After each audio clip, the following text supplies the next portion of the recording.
দর্শক আমন্ত্রণ, Jamuna television news আয়োজন ২৪ ঘন্টায় আপনার সঙ্গে আজও আছে মাসুদ মিশু। আপনারা জানেন নতুন একটা পরিবেশে নতুনভাবে এবার নতুন যে বর্ষবরণ বাঙালির প্রাণের উৎসব বাংলা নববর্ষ ১৪৩২ উদযাপন করছে সারা দেশ।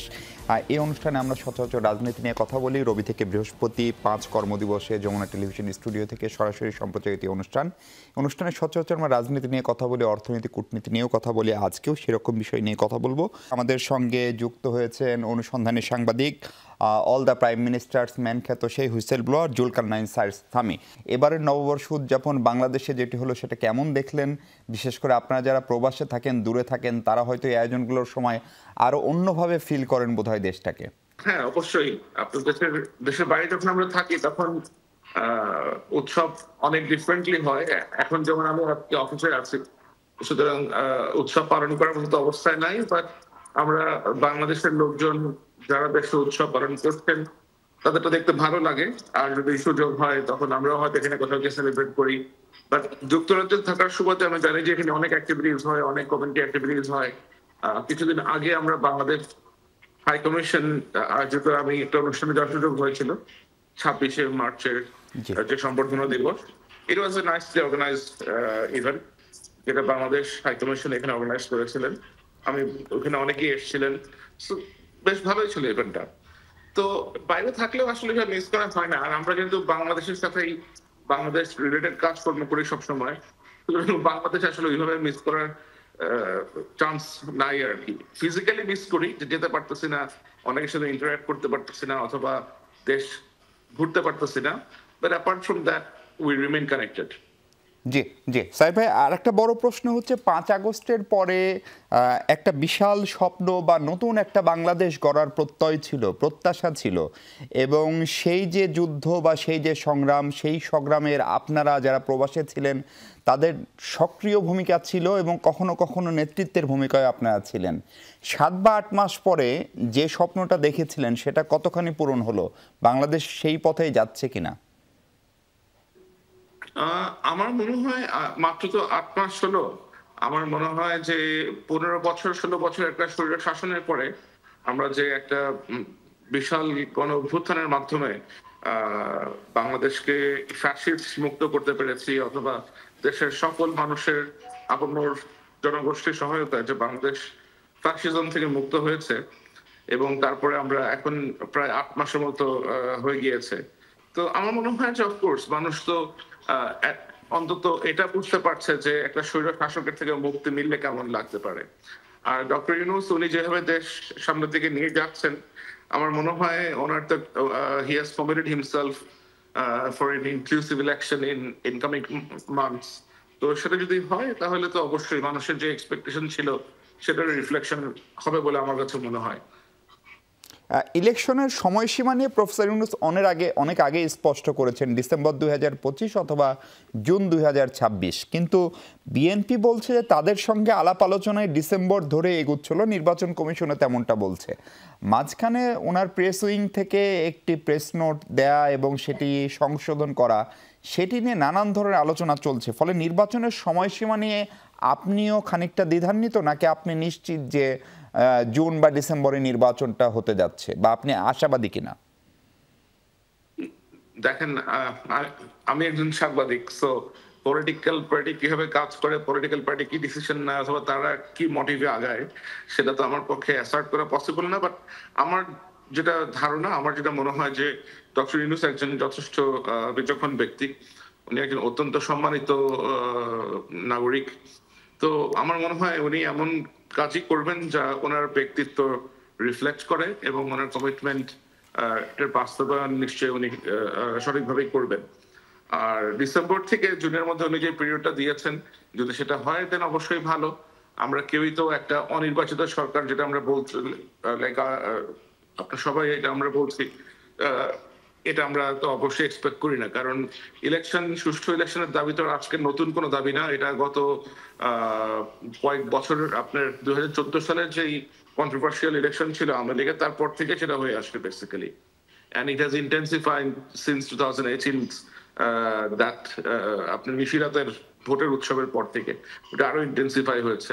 সুতরাং এটা কোনো নতুন কথা না যে বাংলাদেশে একটা সুষ্ঠু নির্বাচন আয়োজন করতে হবে, যেহেতু সকলের সহযোগিতায় সকল রাজনৈতিক পক্ষ বলেন, বৈষম্য বিরোধী ছাত্র আন্দোলন বলেন, সুধী সমাজ বলেন, সকলের কোঅপারেশনে, সাধারণ মানুষের পার্টিসিপেশনে, নিরাপত্তা সংস্থাগুলোর সহায়তার মাধ্যমেই কিন্তু আপনার 5ই আগস্ট বাস্তবায়িত হতে পেরেছে সফলভাবে।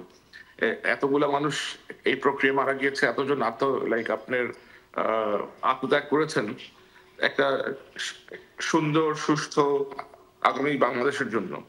তো এটার পথে যেতে যে কাজগুলো করতে হবে আমার মনে হয় সকলেই এতে এগ্রি করবেন, এন্ড আলটিমেটলি যা হওয়া উচিত, যা একটা সাধারণ দেশে হয়, সেভাবেই তাদের আশার বাস্তবায়ন হবে।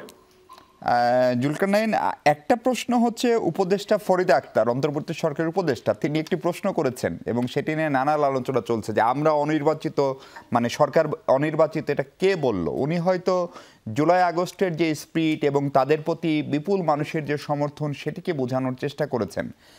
বিপরীতে কবি ফরাদ মজার তিনিও একটি প্রশ্ন উত্থাপন করেছেন যে নির্বাচন হলেই আসলে সবসময় গণতান্ত্রিক সরকার আসে না, কখনো কখনো অন্যটাও হতে পারে, ফলে এগুলোকে আসলে নতুন রাজনৈতিক বিতর্ককে উস্কে দিচ্ছে কিনা?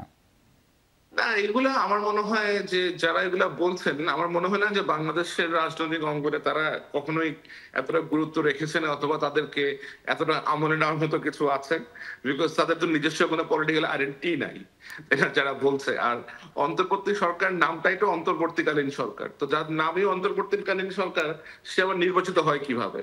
You tell me this. আপনি যখন ইন্টারিম গভর্নমেন্ট হন, আপনার নাম অন্তর্বর্তীকালীন সরকার, তো আপনি যদি নির্বাচনের একটা সরকার হতেন তাহলে তো আপনার নাম অন্তর্বর্তীকালীন হতো না নাকি? আর আরেকটা ধরেন যারা বলছে এই হবে না সে হবে না, হু আর দিস পিপল? আপনাদের একটা পলিটিক্যাল আইডেন্টিটি থাকতে হবে। সারা জীবন ব্যাকগ্রাউন্ডে ছিল, কখনো নাম পরিবর্তন করে আপনার ওই গফুর সাথে হানিফ পরিবহনে করে কোথায় চলে গেছে। এই ধরনের লোকজন কি বলে না বলে, কে আপনার নিজের গুম হওয়া নাটক নিজেই করে, পাগলের মতো আচরণ করে, এরা কি বলে না বলে, এগুলো কি আপনার একটা দেশের ন্যাশনাল পলিটিক্যাল আলোচনা আসা উচিত বলে আপনার কাছে মনে হয়? আমার তো মনে হয় না এতটা গুরুত্ব দেওয়ার কিছু আছে। এদেরকে নিয়ে আমরা ফান করি, জোক করি, এত সিরিয়াস ব্যক্তিত্ব হলে তো আর এগুলো হইতো না, তাই না? জি, আপনি একটু আমাদের সঙ্গে থাকেন। আমাদের সঙ্গে সুলতান মাহমুদ জয়েন করেছেন, তিনি দৈনিক আমার দেশের ডেপুটি এডিটর। সুলতান ভাই, স্বাগত আপনাকে, আশা করছি আপনি শুনতে পাচ্ছেন আমাকে। সুলতান ভাই, আমার প্রথম প্রশ্ন হচ্ছে যে ফরিদা আক্তারের যে মন্তব্য, উপদেষ্টা ফরিদা আক্তারের যে আমরা নির্বাচিত না, এই কথা কে বলল, সেটিকে অনুসন্ধানী সাংবাদিক জুলকারনাইন সায়ের আমলে নিতে রাজি না, কারণ ওনারা কি বললেন, ওনাদের স্টেক কি, সেটি উনি আমলে নিতে চান না। আপনি কি এই কথাকে গুরুত্ব দিয়ে দেখেন, নাকি আসলে এই সরকারের মেয়াদ নিয়ে যে এক ধরনের অনলাইনে কি বলা যায় এটাকে, অনেকেই বলছেন যে এই সরকার দীর্ঘমেয়াদী হোক, প্রফেসর ইউনূসকে এত বছরের জন্য দেখতে চাই, আপনার এগুলো নিয়ে মতামত বা মূল্যায়ন কি? অন্তর্বর্তীকালীন সরকারের মধ্য থেকে যে কথাটি উঠে এসছে, কোনো একজন অ্যাডভাইজার হয়তো বলেছেন যে আমরা অনির্বাচিত কে বলেছে। তো এই ধরনের মানে এটি একরকম ফান বলা যেতে পারে। এতটা সিরিয়াস ইস্যু করবার কোনো কারণ আছে বলে আমার কাছে মনে হয় না। কারা নির্বাচিত আর কারা অনির্বাচিত, এটি দেশবাসীর কাছে বা আন্তর্জাতিক বিশ্বের কাছে নিজেরা নিজেদেরকে এইভাবে হেয় প্রতিপন্ন করবার কোনো কারণ আছে বলে আমি মনে করি না। কারণটা হলো যে দেখেন, এটি অন্তর্বর্তীকালীন সরকার কখন কিভাবে গঠন হয়েছে এটি দেশের মানুষ যেমন জানে, দেশের বাইরে যারা আছেন, আন্তর্জাতিক বিশ্বে যারা আছেন তারাও জানেন যে অন্তর্বর্তী সরকারে যারা এখন পর্যন্ত আছেন তাদেরকে কোন প্রক্রিয়ায় তাদেরকে অন্তর্ভুক্ত করা হয়েছে। এবং সেই ক্ষেত্রে যেটি প্রধান উপদেষ্টা দেশে ফিরেই প্রথমে যে কথাটি বলছিলেন দায়িত্ব নেবার সময়, যে ছাত্ররা এই বা জুলাই বিপ্লবের অগ্রভাগে যারা ছিলেন তারা এই প্রধান উপদেষ্টাকে দায়িত্বে বসিয়েছেন, এরকম একটি কথা। কিন্তু সেটি দিয়ে কি কোনোভাবেই এটিকে জায়েজ করবার কোনো সুযোগ আছে কিনা কোনো পক্ষের, যে আমরা অনির্বাচিত, এ ধরনের ধ্যান ধারণা পোষণ করবার কোনো কারণ আছে বলে আমি ব্যক্তিগতভাবে মনে করি না। আর একটি জিনিস হলো যে এই সরকারকে একটি নির্দিষ্ট সময়ের জন্য যেমন এই সরকারের কাজ করবার জন্য যেমন সময় কোনো বেঁধে দেওয়া হয়নি, অতীতের সরকারগুলো, এরকম সরকার যেগুলো এসছে সেগুলো তত্ত্বাবধায়ক সরকার বা কেয়ারটেকার সরকার আমরা যেভাবেই বলি না কেন সেটি ছিল। সেই জায়গা থেকে এবারে সেই সরকারগুলোর একটি মেয়াদ ছিল 3 মাসের মেয়াদ, কিন্তু এই সরকারের কোনো মেয়াদ যেহেতু নাই, অন্তর্বর্তীকালীন সরকার, এবং এই সরকার একটি দ্রুততম সময়ের মধ্যে গ্রহণযোগ্য, সকলের অংশগ্রহণমূলক, সুষ্ঠু, শান্তিপূর্ণ একটি নির্বাচনের আয়োজন করে একটি গণতান্ত্রিক সরকারের কাছে বা একটি নির্বাচিত সরকারের কাছে দায়িত্ব হস্তান্তর করবেন, সেই প্রত্যাশা নিয়েই কিন্তু এই সরকারের গঠন। তো সেই জায়গাটিতে কে বা কারা কিভাবে কি বলছে এটি আসলে আমার বোধগম্য নয়, বা এটি খুব যে আলোচনার বিষয় সেটিও আমার কাছে মনে হয় না। নির্বাচন যত ঘনিয়ে আসবে নানান ধরনের গল্প, নানান ধরনের কথা, নানান ধরনের ইস্যু ডালপালা ছড়াবে। এখন সেই বিষয়গুলোকে নিয়ে যদি আমরা বিতর্কে লিপ্ত হয়ে যাই বা সেই দিকে মনোনিবেশ করি, তাহলে কিন্তু মূল লক্ষ্য যেটা, আমরা লক্ষ্যচ্যুত হয়ে পড়ি কিনা সেই আশঙ্কাটা কিন্তু আমার ভিতরে চেপে বসছে। অতএব আমি বলবো যে আপনি আজকে আলোচনার যে ইস্যুটি তুলেছেন এবং আমার সহকর্মী জুলকারনাইন যেটি মার্কিন যুক্তরাষ্ট্র থেকে যেটি বলেছেন, আমি যতটুকু বুঝতে পেরেছি আমার মনে হয় উনি যথার্থ বলেছেন এবং আমার মতামত কিন্তু বলতে পারেন একই রকম। জি জি জি, আপনি আমাদের সঙ্গে থাকুন সুলতান মাহমুদ। আমি আবার একটু জুলকারনাইন স্যারের কাছে যাই। জুলকারনাইন, বিচার, সংস্কার, নির্বাচন, এই তিনটি এই সরকারের প্রাইম কাজ ছিল। এই তিনটি কাজকে 8 মাসের ভিতরে সংস্কার নিয়ে অনেক কিছু দৃশ্যমান, কমিশন হয়েছে, ঐক্যমত্য কমিশন কাজ করছে, কিন্তু নির্বাচন এবং বিচার প্রক্রিয়া অথবা সংস্কার প্রক্রিয়া, এই তিনটি আপনার মূল্যায়নে কতদূর কাজ হলো? আমার ধারণাতে আমি যেটা দেখেছি এ পর্যন্ত, বিচার বিভাগ সংস্কার অথবা নির্বাচন কমিশন সংস্কার এর তেমন কিছু কিন্তু আমাদের চোখে আসলে এভাবে পরিলক্ষিত হয়নি।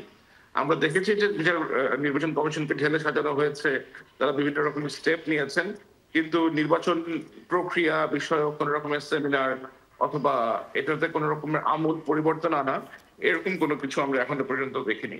আর বিচার ব্যবস্থা তো আমার মনে হয় না যে আদৌ কোন রকমের পরিবর্তন বাংলাদেশে হয়েছে এখন পর্যন্ত, কারণ এখনো বাংলাদেশের জুডিশিয়ারিতে আপনার এই যে জামিনের উৎসব, জামিন নিয়ে একটা এলাহি কারবার চলছে। আমি আপনাকে বেশ মজার একটা কথা বলতে পারি, বাংলাদেশের হাইকোর্টে অ্যান্টিসিপেটরি বিল নামে একটা বিষয় আছে, যেখানে আপনি যদি কোনো মামলাতে আসামি হয়ে থাকেন অথবা এক্সপেক্ট করেন যে আপনাকে পুলিশ অ্যারেস্ট করতে পারে, আপনি অ্যান্টিসিপেটরি বেল নিতে পারেন, অগ্রিম জামিন নিতে পারেন, এবং এটা নেওয়ার পরে আপনাকে আবার সেম আদালত থেকে আরেকটা জামিন নিতে হয়। তো এই যে অ্যান্টিসিপেটরি বিল যে চায় সেই নাকি এটা পেয়ে যায় আর কি। এবং এর একটা উজ্জ্বল দৃষ্টান্ত আমরা কিছুদিন আগে দেখলাম, এক সন্ত্রাসী চট্টগ্রাম ভিত্তিক সাজ্জাদ নাম, সাজ্জাদের ওয়াইফ, সাজ্জাদ গ্রেফতারের পরে লাইভে এসে বলেছে যে আমার জামিনের কারিগরি টাকা আছে, আমি তো জামিনের উপায় কিনে নিব, পুলিশ কিনে নিব, কোর্ট কিনে নিব, এটসেট্রা এটসেট্রা।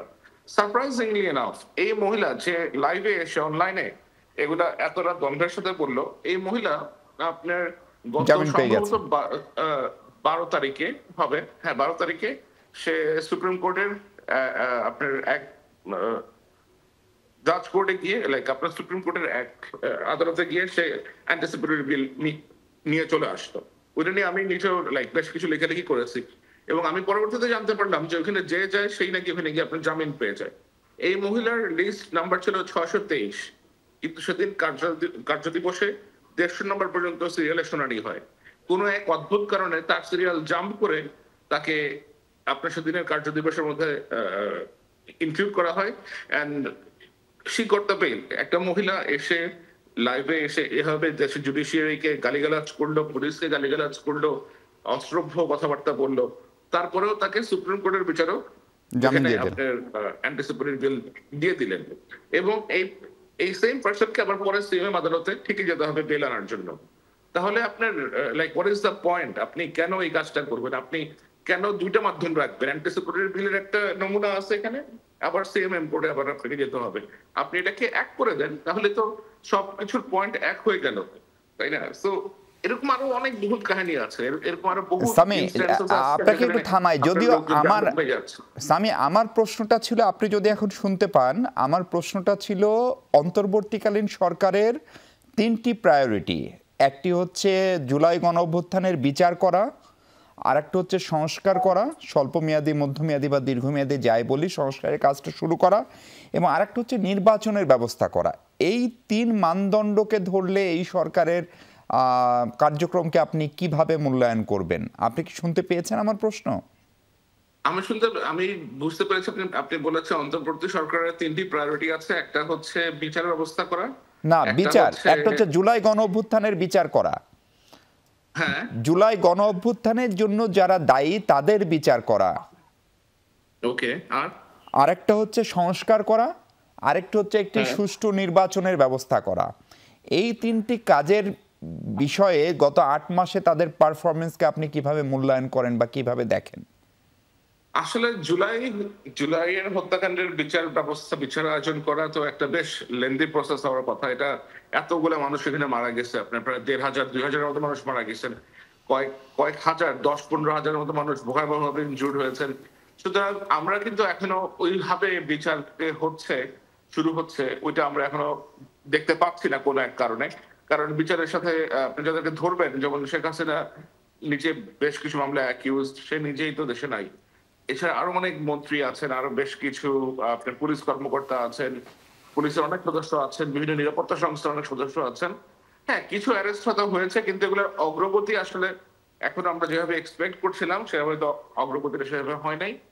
এবং অন্যদিকে মামলার আমাদের যিনি ইন্টারন্যাশনাল ক্রাইমস ট্রাইব্যুনাল, এটার যিনি চিফ প্রসিকিউটর আছেন আপনার আমাদের তাজুল সাহেব, উনি ওনার সর্বোচ্চ চেষ্টা করে যাচ্ছেন বলেই আমি জানি। আমার সাথে ওনার প্রায় কথাবার্তা হয়েছে। উনি ওনার তরফ থেকে ইফোর্ট দিতে কোনো রকমের কমতি রাখেন না, এটা আমি আপনাকে কনফার্মলি বলতে পারি আর কি। বাট এখন ধরেন আমাদের তো লোকবল কম, মামলার সংখ্যা অনেক বেশি, এটা হতে সময় লাগবে। But I would like to believe যে এটার বিচার ঠিকই হবে। পাশাপাশি গুম খুন যেগুলো হয়েছে লাস্ট গভর্নমেন্টের সময়, সেগুলোরও আমাদের বিচার হতে হবে। সো progress, আমি বলবো, progress is not unsatisfactory, it is satisfactory, but it is not that great.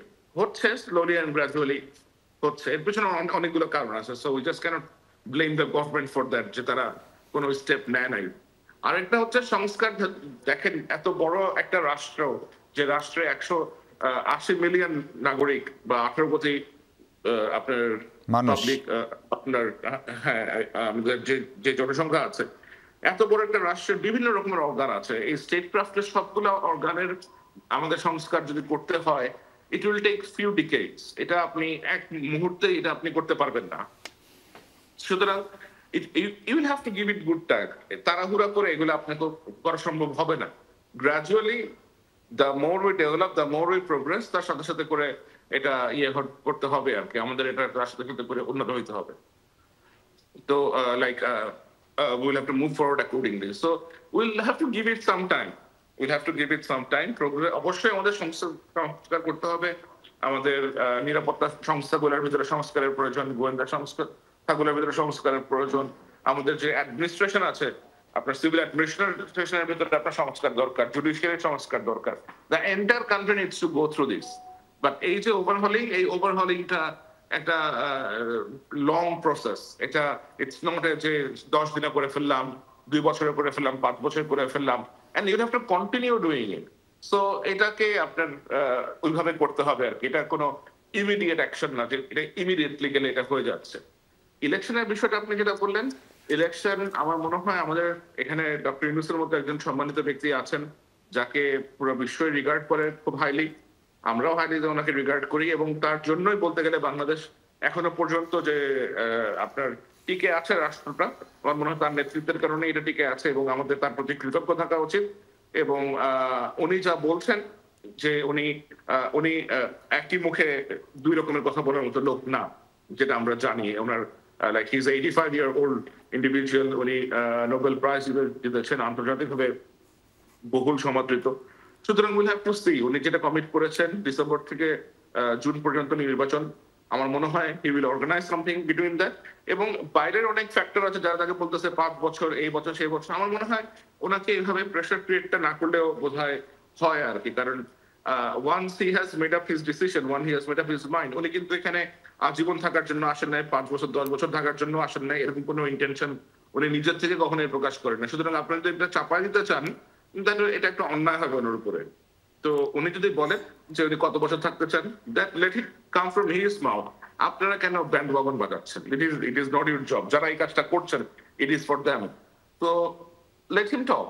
উনি তো নিজেই কথা বলছেন, উনি he is communicating with the people, he is communicating with the press. Zulkarnain, ওনার সরকারের স্বরাষ্ট্র উপদেষ্টা বলেছেন যে এইটা সাধারণ মানুষ বলছে যে উনি 5 বছর থাকুক, এবং আমরা এটা অনলাইনে প্রচুর কমেন্ট দেখি এরকম আমাদের নিউজের নিচে বা সব জায়গায়, প্রয়োজনে তারা আন্দোলন করবেন। ফলে প্রফেসর ইউনূস যদি এটা না চান তাহলে তার প্রেস উইং আছেন, তার উপদেষ্টারা আছেন, অথবা তারা একটা বিবৃতি দিয়ে এটা বলেন না কেন? না, এটা তো আসলে আমরা জানি যে এই একটা শ্যাডো গ্রুপের মতো আছে, যে গ্রুপটার কাজই হচ্ছে আপনার দেশের ডেমোক্রেটিক প্রসেস জিলে করা। এখন এই শ্যাডো গ্রুপ সাকসেসফুল হবে না বলে আমি জানি, বাট তারা চেষ্টা করে যাবে, তাদের চেষ্টায় কোনো কমতে থাকবে না। ওই যে ছোটন গ্যাং যেটা আমরা বলে থাকি আর কি, ছোটন, তারপরে আরো কিছু লোকজন আছে, বিদেশে থাকে এক লোক, এই ধরনের যে গ্যাংটা আছে, এটা ওদের এজেন্ডা একটা। এটার পেছনে বেশ কিছু বিদেশি সংস্থার মদতও আছে বলে আমরা জানি। সুতরাং তারা চেষ্টা করতে পারে, তারা বহুত কিছু চেষ্টা করবে, তারা দেশের বিভিন্ন বডিজ, দেশের বিভিন্ন অর্গানাইজেশনকে বিতর্কিত করার চেষ্টা করবে। বাট এগুলো আসলে করে করে করে করে তার নিজেদের যে পরিচয়, সেটাকে মানুষের সামনে আরো স্ট্রংলি এস্টাবলিশ করবে। তো আমার মনে হয় এটা একদিক দিয়ে ভালো, কারণ যারা এরকম ফটকাবাজ আছে, এই ফটকাবাজরা চিহ্নিত হয়ে যাবে। আর বাংলাদেশের সাধারণ মানুষ যেটা চায়, পলিটিক্যাল পার্টিসরা যেটা চায়, ডক্টর ইউনূস নিজে যেটা চান, আমার মনে হয় দ্যাট উইল টেক প্লেস। এটা আটকানোর মতো অথবা থামানোর মতো সুযোগ অথবা সাহস অথবা ঔদ্ধত্য আমার মনে হয় না কেউ করতে পারবে না। জি, আমরা একটা বিরতি নিই জুলকারনাইন। তার আগে আপনাকে একটা প্রশ্ন রেখে যাই, সেটা হচ্ছে কোনোভাবে কি বিএনপির সঙ্গে জামাত, এনসিপি, নতুন গঠিত যে দল এনসিপি, জামাত এবং সরকারের দূরত্ব বাড়ছে কিনা, বিশেষ করে নির্বাচনের সময়সীমা ইস্যুতে, সেই প্রসঙ্গে আমরা কথা বলবো বিরতির পর। দর্শক আমাদের সঙ্গে থাকবেন নিশ্চয়ই।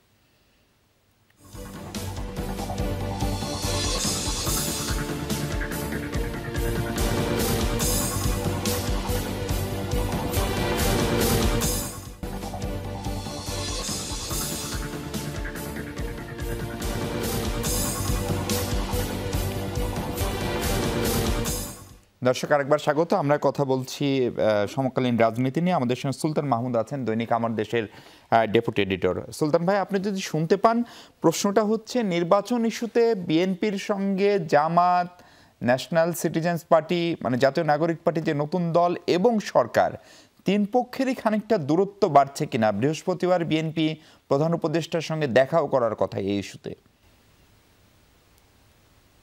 আসলে কার বাড়ছে সেটি আর কিছুটা তো দৃশ্যমান। আমাদের রাজনৈতিক অঙ্গনে টানা ছড়াছড়ি কিন্তু অনেকটা শুরু হয়ে গেছে, আর সেটি আমি বলবো যে অনেকটা প্রত্যাশিত একই সাথে। কারণ যে ভিতরে সংস্কৃতি বা এই যে আমরা সুলতান মাহমুদের অডিও পাচ্ছি না, দুঃখিত দর্শক। আমরা জুলকারনাইন সায়ের খান সামি, যদি আপনি শুনতে পান, আপনার কাছে একই প্রশ্ন যে নির্বাচন ইস্যুতে বিএনপির সঙ্গে জামাত, এনসিপি এবং অন্তর্বর্তীকালীন সরকার, তাদের দূরত্ব বাড়ছে কিনা? আমার মনে হয় না দূরত্ব বাড়ছে এখানে, কারণ দূরত্ব বাড়ার মতো এরকম সিরিয়াস কোনো কিছু এখনো সম্ভবত ঘটেনি।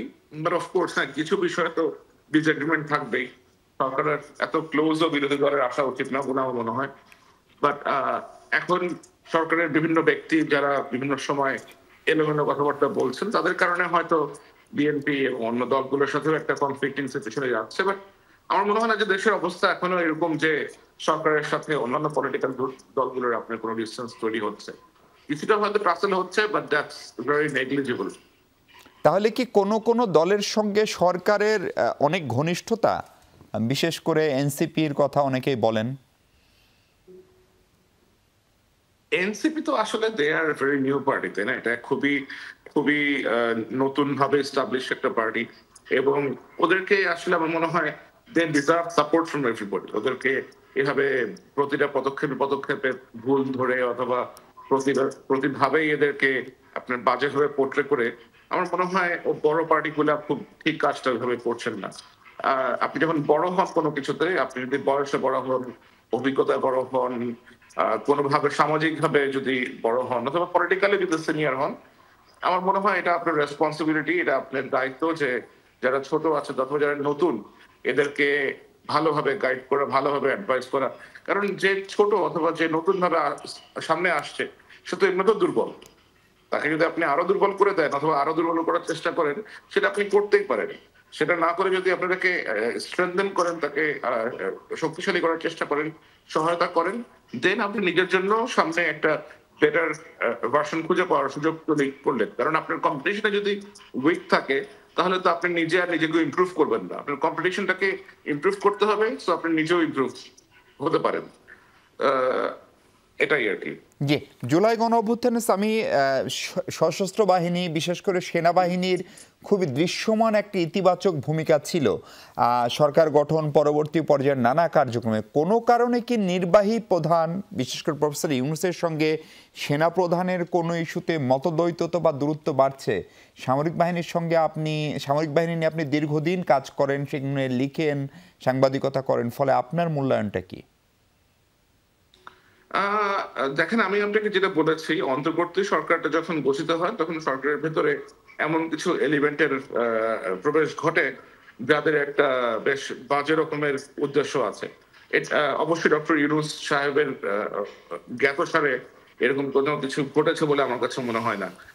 আর আরেকটা হচ্ছে যে আপনার কিছু ব্যক্তি উদ্দেশ্যমূলক ভাবে সেনাবাহিনীকে অন্তর্বর্তী সরকারের সাথে একটা সাংঘর্ষিক পর্যায়ে নিয়ে আসার চেষ্টা করেছিল। এখনো তারা ক্রমাগত চেষ্টা করে যাচ্ছে, কিছু কিছু ক্ষেত্রে হয়তো তারা সফলও হচ্ছে। বাট এতে করে সরকারের যিনি প্রধান তার সাথে সামরিক বাহিনীগুলো দূরত্ব ঘটছে কিনা এরকমটা আমার কাছে এখনো মনে হচ্ছে না।